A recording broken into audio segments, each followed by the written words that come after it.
What's shaking, turkey bacon? It's your host with the toast, Doc Mindbender, and this is Doc's Rants.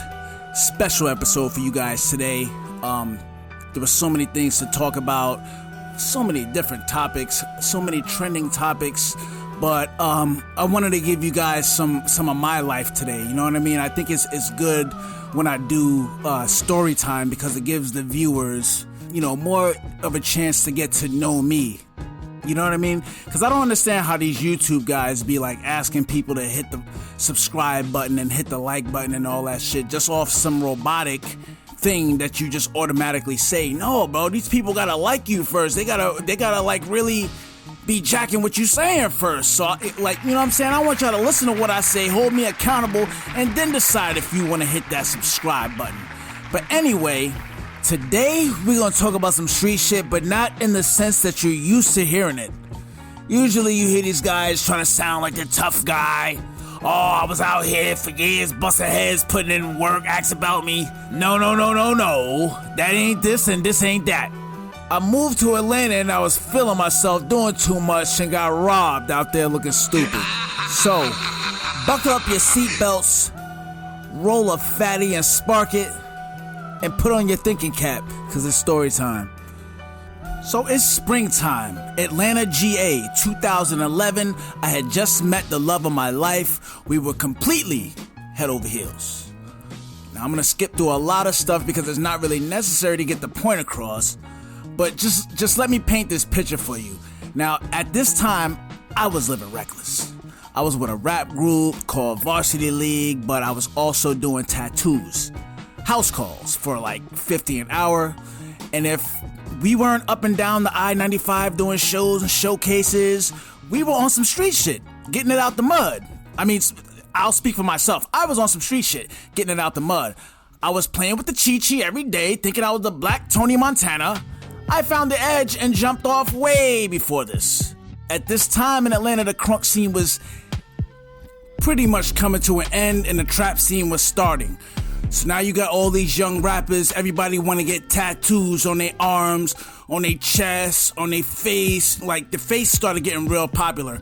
And I used to have, like, a saying, people used to mess with me because I used to give away face tattoos for free. Like, if you come and like set up an appointment and we do like a session or whatever, I throw in a face tat for free because I used to tell them, niggas, you're gonna have to pay for this for the rest of your life. So that was my little selling point. Now let me tell you why I was a bugged out, green, goofy nigga at the time, not knowing no better. Me being so thirsty for the money and so on my grind at the time, I would go and take the MARTA bus, or I would just walk and I would just go to the worst neighborhoods. So I'd be all over 4th Ward, I'd be on Boulevard. I used to take the train to the Bluff. I would go to the worst projects in the worst neighborhoods with my little tattoo suitcase and come up there like, yo, I'm tatting right now. Who want to get busy? Let's go. I got all my equipment right now. Tats on deck. I knew they was out there making fast money, so I knew if I could bust out at least 4 or 5 tattoos in a day, I'd be good. Plus, I always connected better with people from the trenches anyway. And this is me walking down the block with my headphones on, my little suitcase, my backpack, and I'm just talking to anybody who's out. Anybody who's on the streets, I'm letting them know I got tats on deck right now. Holla at me. And I'll never forget, I'm walking towards Boulevard, like passing by Emory, the hospital, and I see these 2 young dudes on bikes, and they're just kind of moseying around in the middle of the street, and I told them my whole shtick, you know what I'm saying, I'm doing tattoos on deck right now, and they was like, damn, cuz, they're like, you ain't worried? You got all your tattoo shit with you, ain't worried somebody gonna book you out here? You better be careful. Bro, they told me that, did not even register. At that time, it went in one ear and out the other. You know what I'm saying? Because I was on a mission for one, and I needed to make as much quick money as I could without selling narcotics. In retrospect, I probably should have took what they said into consideration, but what happened to me, as far as I know, didn't have anything to do with these 2 kids. So I get to this complex that's like right past Boulevard on the right, like the first block coming from Peachtree and Pine. It's a gang of people sitting outside. Some civilian citizens, some niggas that was clearly trapping. some fiends, on the outskirts. I smile. I show everybody respect, because that's what you gotta do, man. If you go into any hood that you're not used to, any city or any place, town, whatever that you're not used to, smile. Show people respect. I showed everybody respect, and I introduced myself, and I introduced my craft. And this was like the illest introduction I ever had to do for myself, because D-boys and fiends are very hard to impress. But they let me know that there was already a tattoo guy in the building. That's the crazy shit. There was already a dude that was in the building somewhere doing tattoos, so that was awkward, because I'm in the trenches right now, nigga. This could have been the most cutthroat tattoo guy ever. I had no idea what I was walking into. All I had to go off of was the people I saw standing outside this building. So now this lady, the lady that told me that there was a tattoo guy back there, she's walking me to this apartment on the side of the building. She knocks. I hear yelling, you know what I'm saying? Some scuffling, a little bit of scuffling. She knocks again. It's a little bit of commotion I'm hearing behind that door. When they open the door, they're all yelling at this white dude in a wife beater covered in tattoos all on his arms, all on his face. His name, I'm snitching right now, his name was Popeye. For anybody in ATL, do not go to this guy.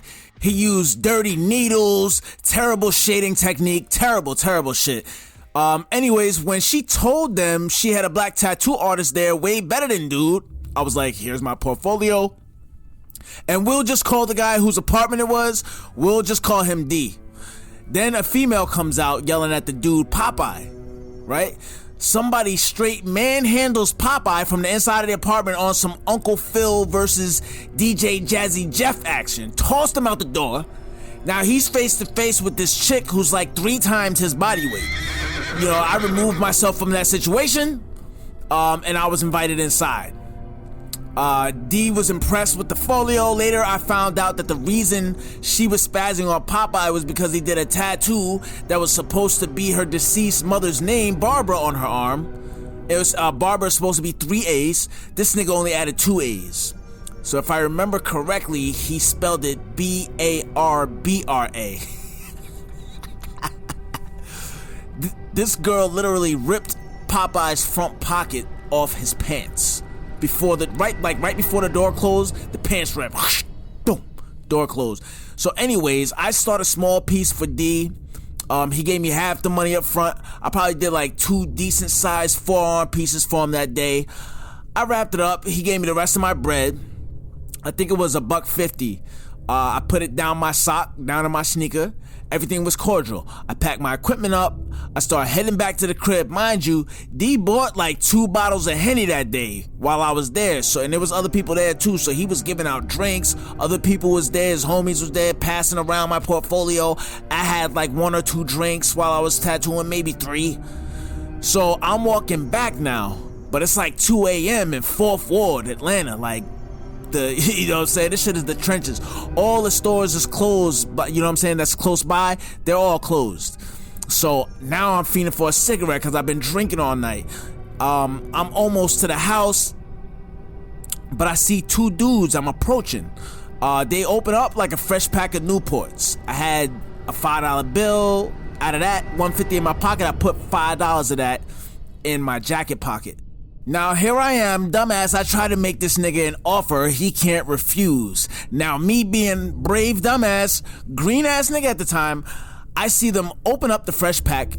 They just posted, I'll give you $5 for 3 of them squares, bro. This is me. I seen him put them in his pocket. You know what I'm saying? As I was walking up, after they pulled their shits out, I seen him put them back in his pocket. But he calmly and peacefully reached in his gym bag that he had on the side like, yeah, I got you, big dog. All I got is a bag in my hand with soap, alcohol, and paper towels, with my little tattoo box case in the other hand. He pulls the hammer out, put it right to my chest. My heart, bro, nigga, on everything I love, my heart almost jumped out my chest. I'm telling you, shit was racing. He like, give me them $5 and walk, nigga, before I burn you. And if you look back, I'ma burn you. Like, yo. So what you think I did? Of course, I hit him with the spin kick and 2 jabs. Yeah, right, bro. Nigga, I handed over that 5 so quick. Alright, homie, you got it. About face, turned around and kicked rocks. Slowly, I ain't want to make no sudden moves. You know what I'm saying? I'm not about to die over no $5, nigga. Are you crazy? And I really think he was trying to teach me a lesson because he let me leave with my tattoo equipment. And I still had the rest of my money in my sock down in my Air Force Ones. For any viewers out there, do not put your life on the line for small material things. Like, I got lucky. I escaped with my life and the rest of the money. Do not play yourself out here trying to be a hero. There's no super niggas. But the story actually doesn't end there, though. The night was far from over. At this point, I really needed a bogey now, because my nerves was shot, and I had already needed a cigarette, and there was D-boys I knew that I had done a lot of good tattoo work for in the recent past at the time. And it's the wee hours of the morning, so I'm like, okay, I head down the block because I know one of these niggas is giving me 2 bogeys for the crazy prices I'm giving them as far as tattoos. I took care of a lot of people on Peachtree and Pine, not just with tattoos and narcotics and shit, but a lot of other positive things. I used to hand out blankets when it was cold. I used to hand out food. I used to hand out money. I used to give out sneakers I ain't wear no more, whole outfits, all types of stuff. But them D-boys had a lot of respect for me, and you'll see that at the end of the story. So my question for the viewers is, have you ever had a gun pulled on you and played your cards right? Let me know in the comment section. Make sure you hit that like button. Make sure you hit that subscribe button and find out the conclusion to this story next week on How I Got Robbed, Part 2, the Get Back episode. Till next time, I'm Doc Mindbender.